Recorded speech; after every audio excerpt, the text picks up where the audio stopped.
the first time we kind of met, it was kind of inauspicious for Lemme because I'll tell you the story. What happened. So at our school, it was winter time. A lot of the year it was winter time, and so we would have parties, and people would come to the parties, and they come to the fraternity house and they'd leave their coats in the living room. You know, Kevin was older than I was. Yeah, I was a year older. So anyway, there was a party one night. I left my coat in the living room. I went to leave. I went to get my coat, and my coat was gone. It was missing.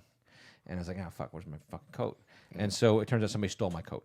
So I was pissed off. No winter coat in a winter town. Sure. And then a week later, I had another party, and my coat was back. It was back. It was on the pile. My coat was there. And I was like, oh, fuck, what the fuck? And so I picked the coat up.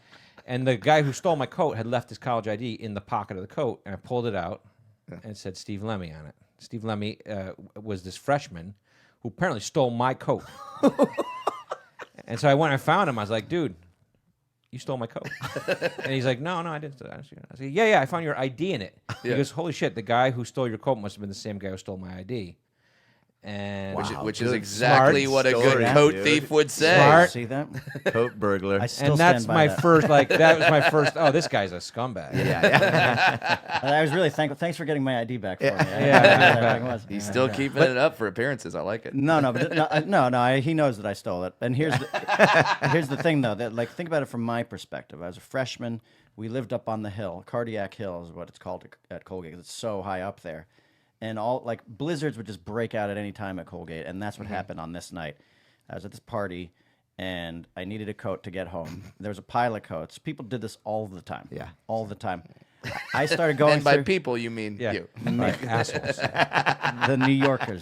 Yeah. And so there's the Colgate Coat Exchange program. Everyone knew about it. Exactly correct. But so I went through this pile of coats, and I came across this one coat that wrapped around me a few times. You know, like it was like a nice burrito. Yeah. And when I reached my hand in the pocket on that night, there was no ID in it. There was a jumbo Snickers bar. And I was like, "This is the winner." So you're like here. A coat and a snack? Yeah. Come on. It was meant to be. Yeah, warm treats. Yeah, it's like a trainer and his Pokemon picking each other. So when people say, how do you get into movies, you go, start stealing coats. Yeah, steal somebody's coat. It's about last night.